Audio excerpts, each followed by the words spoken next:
ขอน้อมไว้แด่คุณพระศรีรัตนตรัยอันเป็นขันธงใสสูงสุดในบวรพระพุทธศาสนา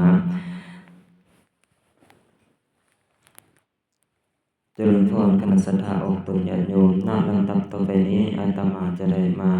ชี้แจงบรรยายแสดงไขบรรยายหัวข้อธรรมที่มีชื่อว่าสังฆลีหรือเด็กวัดผู้สืบทอดพุทธศาสนาสมว่าจะเป็นอะไรขอทานจงสดับรับฟังเป็นระดับสืบต่อไปในสังคมลาวที่เคยมีพุทธศาสนาเป็นศูนย์กลางมายาวนานของชีวิตคนลาววัดว่าอารามบ่เป็นเพียงแต่สถานที่ปฏิบัติธรรมเท่านั้นหากว่าเป็นศูนย์กลางของการเรียนรู้การสั่งสอนและการช่วยเหลือซึ่งกันและกันอยู่ภายในวัดซึ่งว่านอกเหนือจากพระสงฆ์แล้วยังมีบุคคลกลุ่มหนึ่งที่คอยช่วยเหลือเวียกงานต่างๆของวัดและมีบทบาทสำคัญในการสืบทอดพระพุทธศาสนาเขาเจ้าเหล่านั้นคือสังฆลีหรือว่าเด็กวัดดำเนินเรื่องคำว่าสังฆลีมาจากภาษาบาลีว่าสังฆะซึ่งว่าหมายถึงหมูหรือว่าม้วนส่วนเด็กวัดเป็นส่วนที่เข้าใจง่ายๆเป็นคำที่เข้าใจง่ายๆหมายถึงเด็กน้อยหรือว่าชายหนุ่มที่เขาเจ้าอาศัยอยู่ในวัดทั้งสองคำนี้มักใช้ในความหมายเดียวกันหมายถึงบุคคลที่อาศัยอยู่ในวัดเพื่อปฏิบัติหน้าที่รับใช้พระสงฆ์และช่วยเวียกงานต่างๆของวัดบทบาทของสังฆลีหรือว่าเด็กวัดมีหลากหลายด้านตั้งแต่การดูแลรักษาความสะอาดและความเป็นระเบียบเรียบร้อยของวัดการรับใช้พระสงฆ์ในเวียกงานต่างๆการเรียนรู้หลักธรรมคำสอนจนถึงการเป็นแบบอย่างที่ดีให้แก่คนอื่นๆในสังคมอธิบายคำว่าสังฆลีหรือว่าเด็กวัดเป็นผู้ที่มีส่วนร่วมในกิจกรรมต่างๆในการเคลื่อนกิจกรรมต่างๆอยู่ภายในวัดพวกเขาช่วยกวาดลานวัดดูแลสิ่งเครื่องต่างๆดูแลสิ่งของต่างๆดูแลสิ่งก่อสร้างต่างๆจัดอาหารจัดเครื่องใช้ติดตามพระสงฆ์ไปบิณฑบาต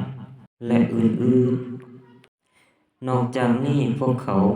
ยังมีโอกาสได้เรียนรู้หลักธรรมคำสอนของพระสงฆ์จากพระสงฆ์บ่ว่าจะเป็นการฟังเทศน์ฟังธรรมการศึกษาคัมภีร์ดีกาต่างๆซึ่งว่าเป็นการปลูกฝังความรู้ปลูกจิตสำนึกความเข้าใจพุทธศาสนาให้แก่เขาเจ้าที่สำคัญคือการดำรงชีวิตอยู่ในวัดยังเป็นการฝึกฝนตนเองให้เป็นคนดีมีคุณค่ามีจริยธรรมเพราะต้องประพฤติตนให้เหมาะสมกับสถานที่และเป็นที่เคารพนับถือของคนอื่นพิสูจน์ว่าตัวอย่างที่เห็นได้อย่างชัดเจนเกี่ยวกับบทบาทของสังฆลีหรือว่าเด็กวัดในการสืบทอดพุทธศาสนาแม้นการที่เขาเจ้าเหล่านี้ได้กลายเป็นพระสงฆ์ในอนาคตมีเด็กวัดหลายคนที่ได้รับการปลูกฝังความรู้ความเข้าใจในหลักธรรมคำสอนได้ฝึกฝนตนเองในการดำรงชีวิตแบบชาวพุทธเมื่อถึงอายุที่กำหนดก็ต้องได้บวชเป็นพระสงฆ์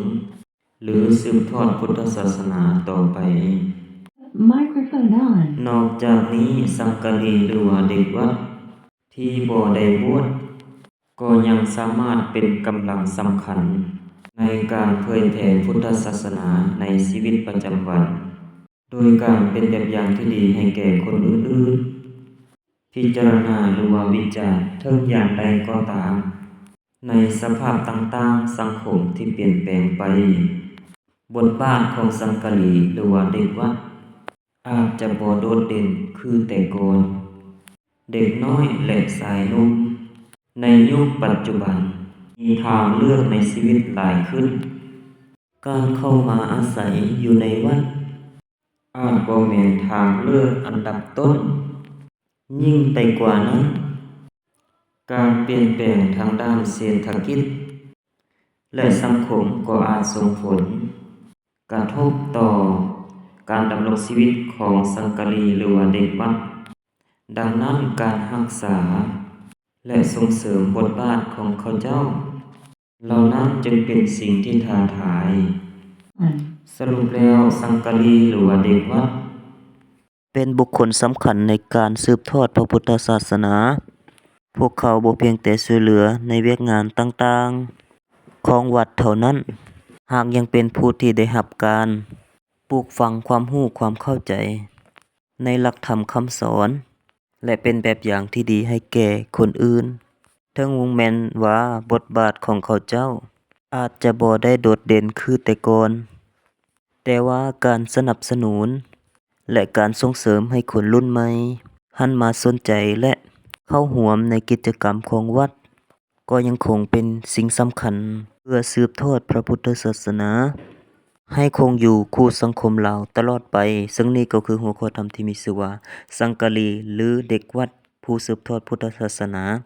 มฮอดนี้เห็นว่าสมควรแล้วก็จะได้ยุติไว้แต่เพียงเท่านี้ขอขอบใจ